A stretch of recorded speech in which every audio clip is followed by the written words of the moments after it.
Hello. Welcome to another segment of We Would See Jesus. As always, we appreciate everyone who is tuned in. Today, we want to talk on a very excellent subject, God's sense of humor. And we're going to start here in the book of Proverbs. Being cheerful keeps you healthy. It is slow death to be gloomy all the time.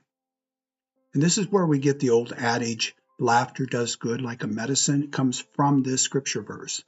Solomon, who was one of the wisest men ever to have walked the earth, penned these words. And he is identifying the fact that being cheerful and being merry has health benefits.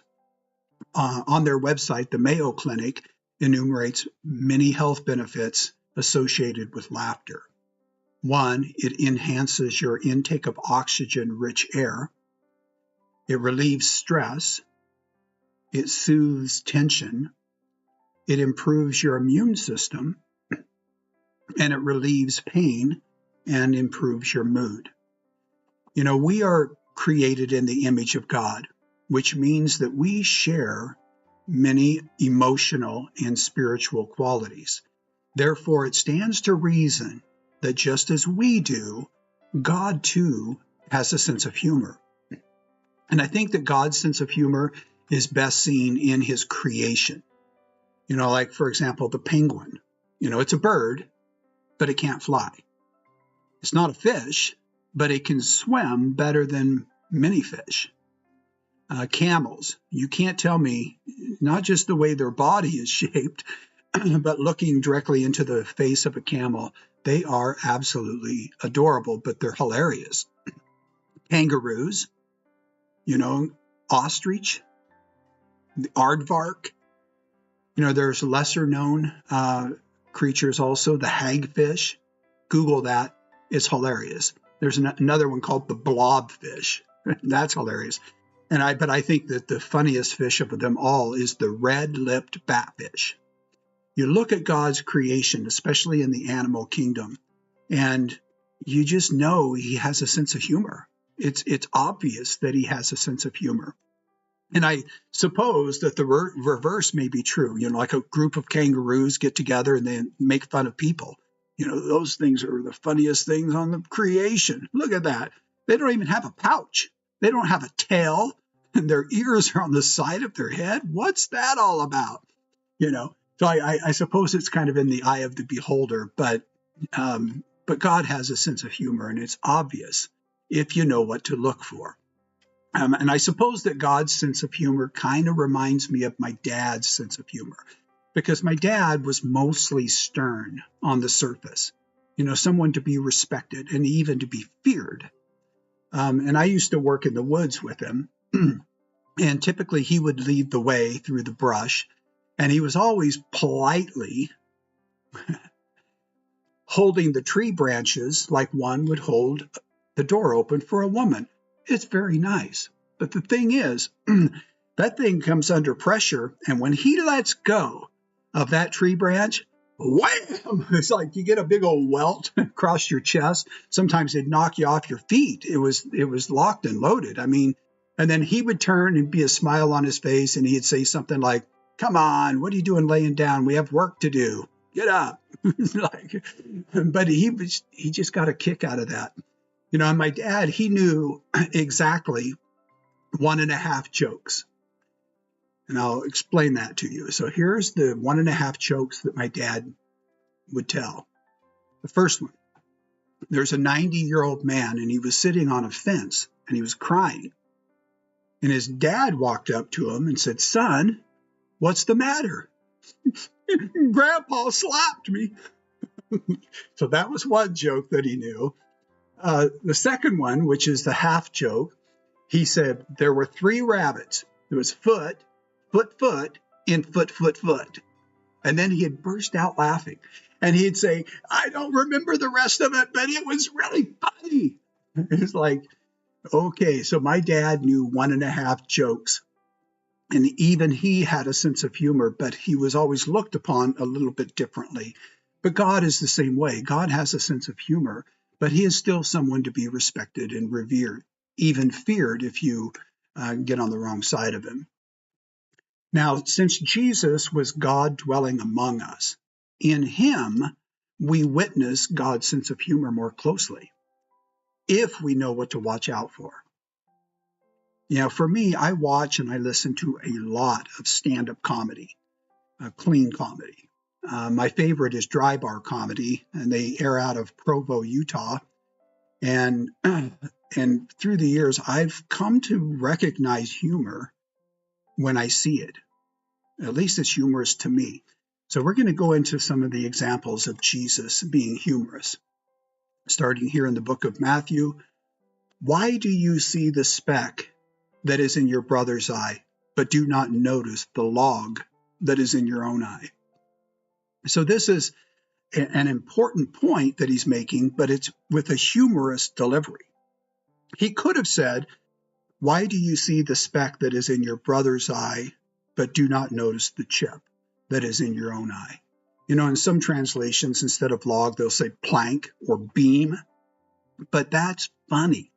It's funny because if he had said, you don't notice the speck that is in your own eye, he's delivering the exact same point. But it's not funny. It's not humorous. But when he says something like a log or a beam or a plank, that's funny. That's humorous. The next one, also Jesus speaking, however, we don't want to offend them. So go down to the lake and throw in a line. Open the mouth of the first fish you catch, and you will find a large silver coin. Take it and pay the tax for both of us. Now, Jesus could have said simply, Peter, look in your left pocket. You're going to find a silver coin. Go and take that and pay the tax, right? He could have. Would have been effective. It would have shortcutted the whole experience. But it wouldn't have been funny. See, that wouldn't have been funny.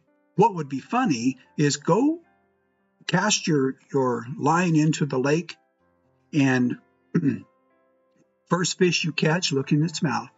You're going to find a silver coin, and you can take that and pay the tax. Now that's funny. That's humorous. Another one.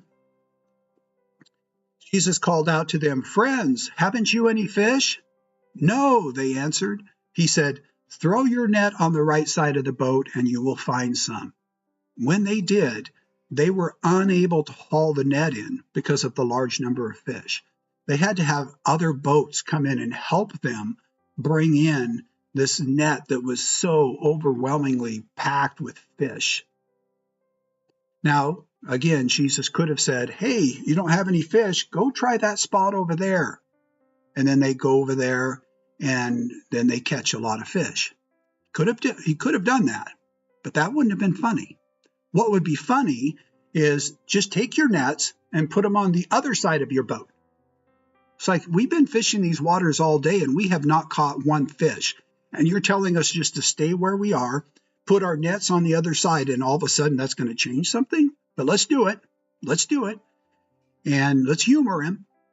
And I just know, I can see it in my mind's eye that when they did that and they had so many fish, it was literally almost sinking their boat. Jesus was smiling. Now, I think he would actually have been chuckling. And maybe there were onlookers, and his best Southern accent, he'd say something, now that's funny right there. I don't care who you are. If you don't think that's funny, you just need to get on out of here. I don't know if he would do that, but I could just imagine he was enjoying the human experience. Absolutely. And so that was funny. Now, the next one, I'm going to kind of set the scene. So Jesus sent messengers on ahead who went into a Samaritan village to get things ready for him. But the people there did not welcome Jesus because he was heading for Jerusalem. So when the disciples, James and John, saw this, they asked, Lord, do you want us to call down fire from heaven and destroy them? But Jesus turned and he rebuked them. So basically he said, hey, we're not here to kill people. We're here to save people. That's what we're here to do. So take that, remember this scripture, and we're going to go to the next one. James, the son of Zebedee, and John, the brother of James, to whom Jesus gave the name Boanerges, that is, sons of thunder. So Jesus started to call them from that day forward, he called them the sons of thunder. That's funny. Jesus has a sense of humor. God has a sense of humor. And I like what W.E.B. Du Bois once wrote. I am especially glad of the divine gift of laughter. It has made the world human and lovable, despite all its pain and wrong. Isn't that great? I want to leave you with one final thought. Always remember to live, love, and laugh. That's what we have for you today. God bless you all. We'll see you next week.